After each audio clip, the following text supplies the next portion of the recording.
Welcome to the first lecturette that will be coming from Saigon.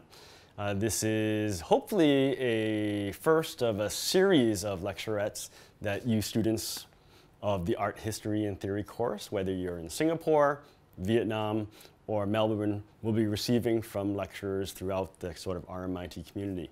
Today we're going to talk about a rather important topic. It deals with women in modern art and design. Now, depending on when you're watching this video, you may have discovered that there's a conspicuous absence of women in the overall survey of artists that we've covered in this course. One question you may have is, why aren't there women? And the second question would be, if there are, what did they do? And why aren't they so prominently featured in the course? So this isn't going to solve that problem. I can't go back and sort of rewrite the history of the lectures, but it's important to note, yes, there were significant contributions by women in the 20th century. And if we look at sort of the creative endeavor now, we can see that women are more frequently receiving the attention that they deserve. We're going to cover three women. The first is Eileen Gray, who is a designer and architect. The second is Frida Kahlo, who is a painter. And the third is going to be Maya Deren, who's a filmmaker. We'll start off with Eileen Gray. Eileen Gray had a very long career. She lived to 98 years old. She was born in 1878, and she died in 1976. She was working primarily in Paris. She is the designer of some of the most iconic furniture and architectures of the 20th century. She was born in Ireland. She first encountered France when she went there with her mother. Her mother brought her to the World Expo, where she encountered some of the Art Nouveau designs of the time. And she began to sort of consider this as maybe a different trajectory for her career. She was studying painting, but then she would later move on to design. So the first work that I want to show you is actually, here's the black box screen, 1923. And it looks quite fresh even today. It almost looks like a checkerboard. It's black lacquer. She studied traditional lacquer techniques, and she would incorporate that traditional sort of training into contemporary designs that she would later do. The book from the Design Museum, the 50 most influential chairs in design history, or 50 chairs that changed the world. Her chair, the Transat chair, built in 1927, as you can see here. Very modern design, fresh, made out of bent plywood. You can see that it's a lounge chair in different segments for relaxation. In somewhat contrast to some of the furniture that we've seen from the modern architects and designers so far, which look rather uncomfortable. The second piece that I want to show you is the E1027 table. You may have seen this table somewhere in your life. I believe they even sell reproductions locally. Rounded, it's sort of geometric, round tubular steel and glass. Tubular steel and glass, or steel and glass, would be the iconic materials of the modernists. And this would give way to sort of the architectures in the big cities that we see later on. The second work is the Bibendum chair, which was done in 1917 through 1921 on commission. This chair looks very different from a lot of the modernist works we see. It looks actually comfortable. The Bibendum actually refers to the Michelin Man. The Michelin Man is the sort of mascot of Michelin tires. He's sort of composed of different tires. And when we look at this, it actually looks like, you know, it has the same kind of form as the Michelin Man.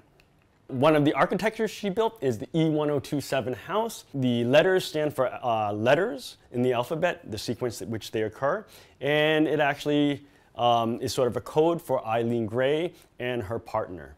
Not that it matters, but Eileen Gray was bisexual, and she spent much of her creative years sort of interacting with many of the lesbian circles in Paris at that time, including writers, dancers, and other artists. Here we see Eileen Gray with Le Corbusier, who we've studied in this class so far.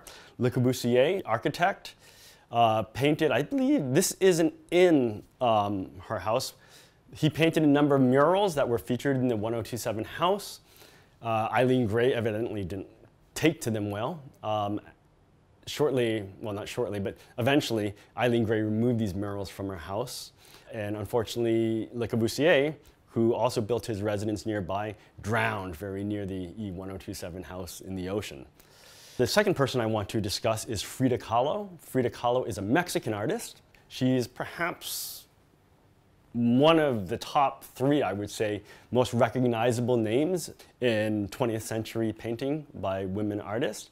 Frida Kahlo was born in Mexico, and throughout her career, she would borrow from Mexican folklore and iconography into her work. Some people say that her paintings are very naive, meaning a very childlike style, not reflecting academic training. When Frida Kahlo was 18, she was involved in a life-changing accident. She was severely injured, almost died. Frida Kahlo was bedridden for a number of years. Well, she would be bedridden off and on for most of her life through various ailments. And during that time, she found that painting was one way to express her ideas and her feelings, to communicate what she was going through at the time in her life. The first work that I want to show you here is at the Ford Hospital, and it was painted in 1932. And we can see Frida Kahlo, she's in bed.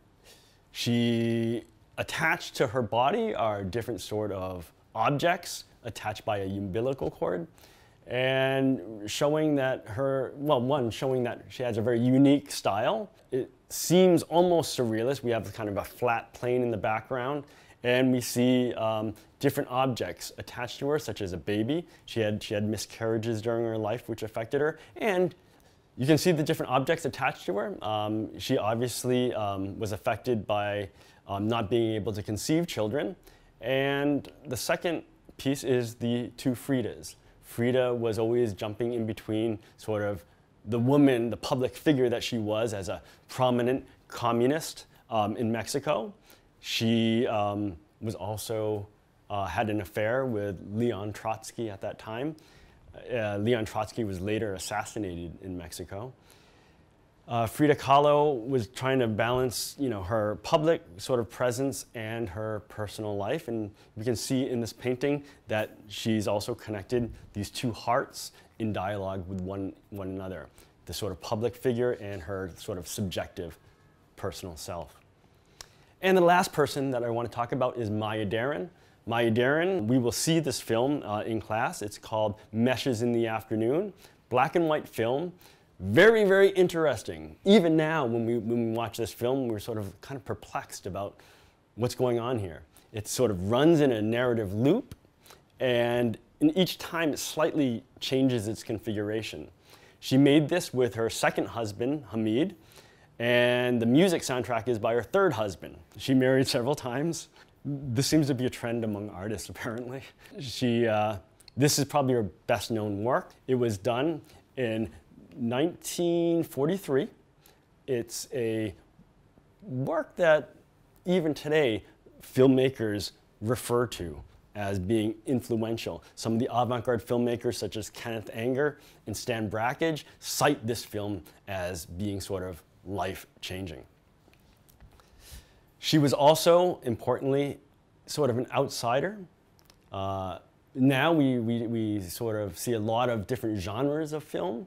But during this time period, there was a lot of pressure to make Hollywood films. This is sort of the golden age of Hollywood. And she became one of the leading advocates of an alternative way of producing films, which would later be known as independent cinema. She said that Hollywood, I'm paraphrasing here, she said that Hollywood spends as much on lipstick as she does on her films. And one of the most poignant things that I take away from Maya Deren as an artist, she once said in the film, "I just want people to remember my images." And I think that's what all artists are looking for people to be able to remember their work, and work that goes beyond their own lifetime. So I encourage you to look into these three women. I know that it was sort of condensed and rushed.